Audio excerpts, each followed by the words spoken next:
Well, here's what we do know. Clinicians who routinely obtain feedback on the progress and the status of the relationship with their individual clients have outcomes that are much better and dropout rates that are much less. In fact, numerous studies actually confirm this now in the research literature. That process is known as feedback-informed treatment, and it means monitoring on a routine basis at the beginning of each session the client's progress and the status of the relationship with them. When therapists do so, the research evidence indicates that clients stay in therapy, outcomes improve, the cost of treatment is actually reduced, and client complaints also decrease. That means clients' complaints to licensing boards, etc. Since we first began investigating feedback-informed work back at the turn of the millennium, the research literature has not only grown, but the popularity of the approach is also increased. It's now being implemented by practitioners and agencies around the world. Thousands visit my website every week to download the measures, and agencies and governments around the world are putting funding into helping clinicians implement this in their work. So, over and over again, as I travel around the world and meet clinicians, they tell me a very similar story.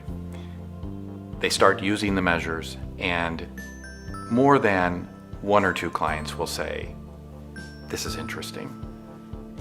I've been in therapy before, and never has a therapist actually asked me for feedback in this way." The other thing that clients say is how important it was to be able to talk about when the therapist misunderstood them.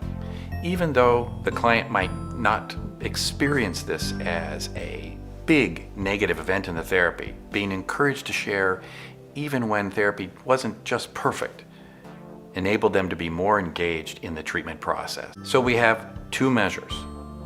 The ORS.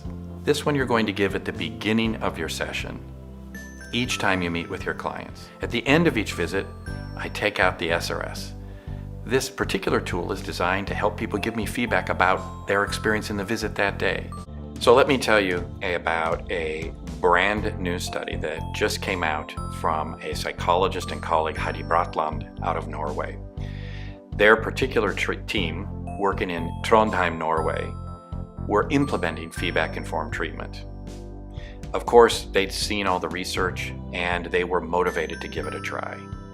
But their particular study found something curious. Let me give you the good news first. The good news was that when therapists used wrong, their clients were 2.5 times more likely to experience improvement. That's pretty impressive. Here is the rub. To get that degree of improvement, it took nearly 3 to 4 years. What am I saying? There's a difference between a good idea and implementing a good idea. So you have to be patient with yourself. There's going to be a steep learning curve as you integrate these ideas into your practice. It won't come easy. The scales will also highlight deficits and weaknesses in your performance that you'll have to look for answers to. And yet there's hope.